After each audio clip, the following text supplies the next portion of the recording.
Está abonado en todas las descargas gratuitas y se conecta solo cuando no hay nadie en línea. Astor Vitali, Cultura. En eso estamos.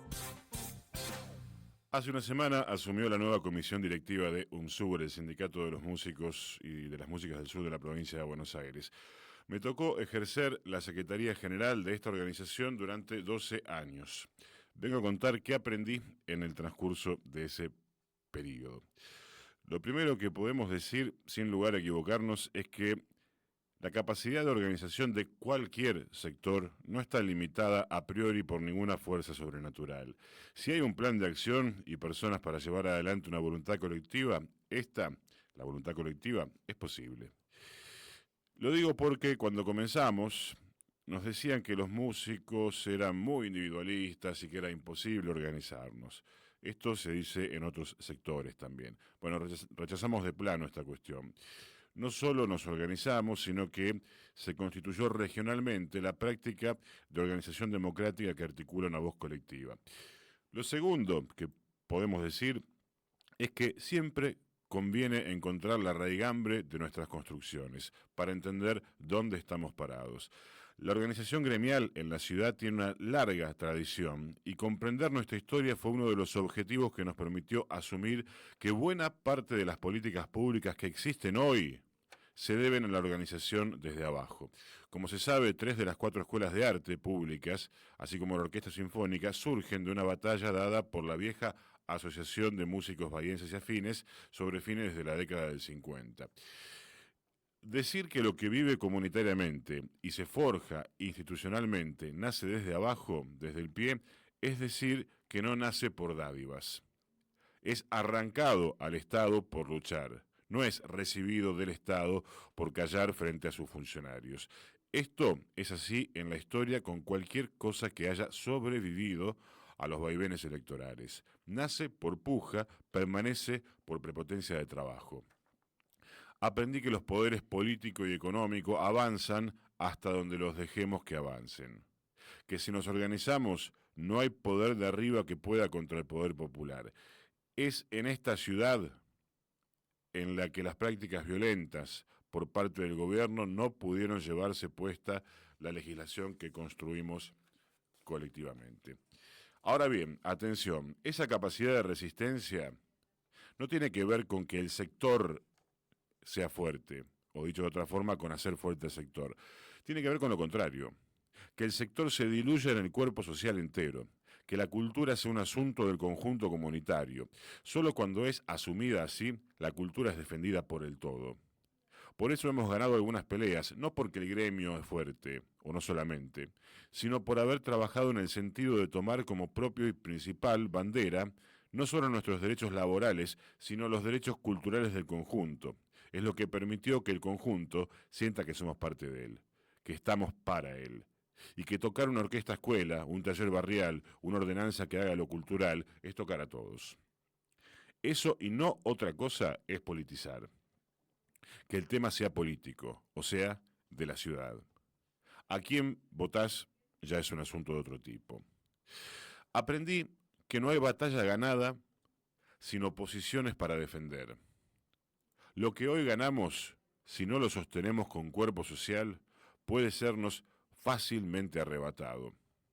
Aprendí que los que nos quieren gobernar y o dominar siempre tienen táctica y estrategia, y que a ellas debe oponérsele unas propias. La organización no es un problema solo de humores sociales y de estados de ánimo, es un problema de comprensión de lo que ocurre y de, ante eso que ocurre, nuestra caracterización, articular una cantidad de acciones determinadas que tienen efectos concretos que pueden ser considerados en términos de su efectividad concreta. Esto es, no se trata de ver quién grita más algo, sino quién logra, con los recursos que tiene, articular una mejor estrategia y tácticas para avanzar según sus objetivos.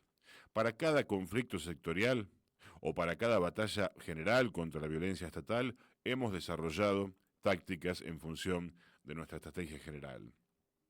Aprendí que la asamblea es el ámbito más democrático que cualquier organización puede conseguir y que es ese el lugar en el que se construyen colectivamente la estrategia y las tácticas de una organización. Ahora bien, es preciso sostener una memoria de los acuerdos para no andar olvidando el sendero y que nos lleven puestos por distraídos. Aprendí que la conducción no es otra cosa que servicio. En palabras del filósofo Enrique Dussel, no es otra cosa que ejercer el poder obediencial, esto es, mandar obedeciendo. Por algún extraño motivo, por una deformación ideológica que estamos pagando carísimo el conjunto social, muchas veces las conducciones piensan que han sido votadas para aplicar su voluntad en tanto voluntad propia, y esto jamás debe ser así. Se elige una conducción para llevar adelante una voluntad popular. Poco importa, pero poquísimo importa la opinión personal de quien dirige, salvo en los momentos en los que, como cualquier integrante de un colectivo, discute en asamblea y manifiesta su parecer. Luego, son todas responsabilidades y ningún privilegio ser parte de la conducción. No olvidar nunca que lo que uno representa es una voz colectiva y no debe ser de ninguna otra forma. Aprendí que no hay historia política sin historia de las subjetividades y que es en el ámbito de las subjetividades en el que se dan las batallas.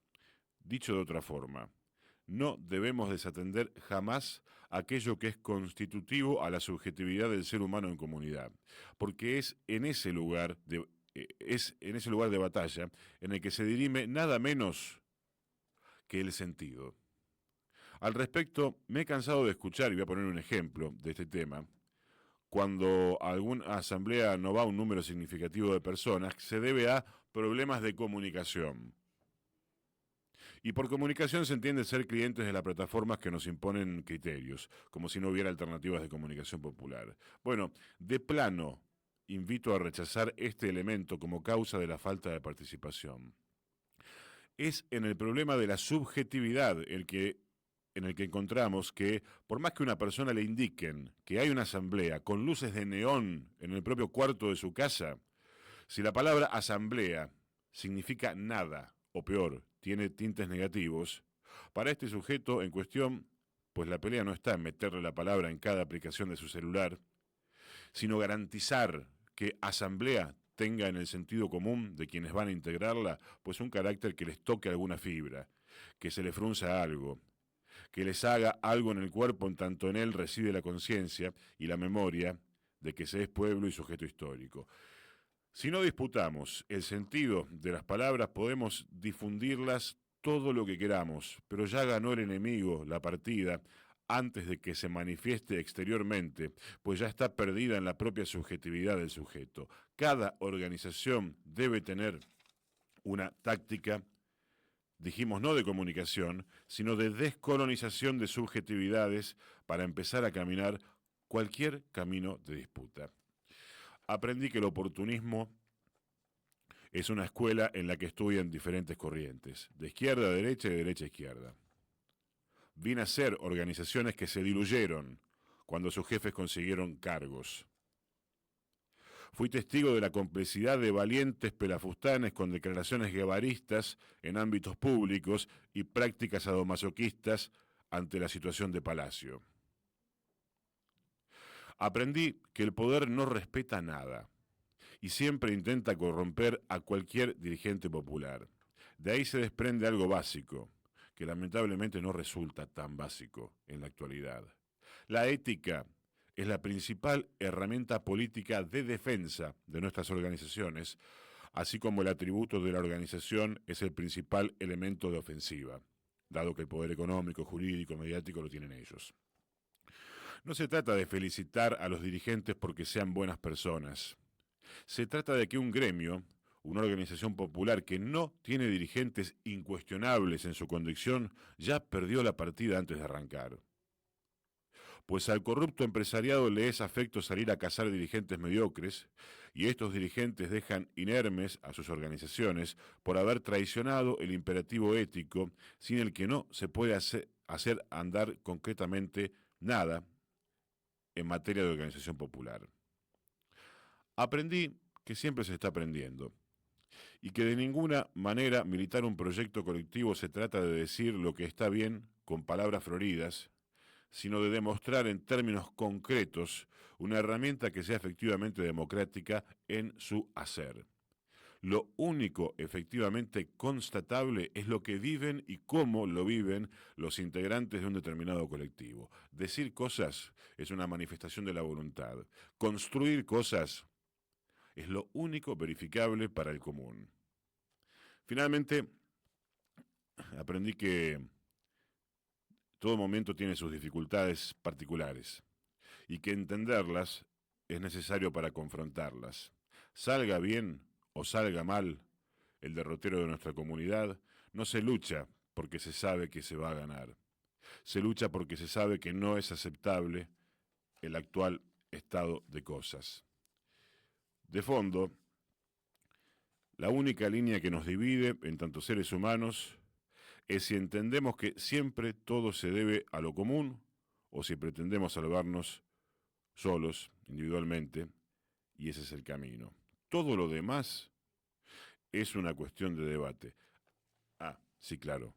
Aprendí que es necesario debatir todo, cuestionar todo, y que el silencio y la complicidad, por temor o por oportunismo, es el boleto de entrada a la derrota segura.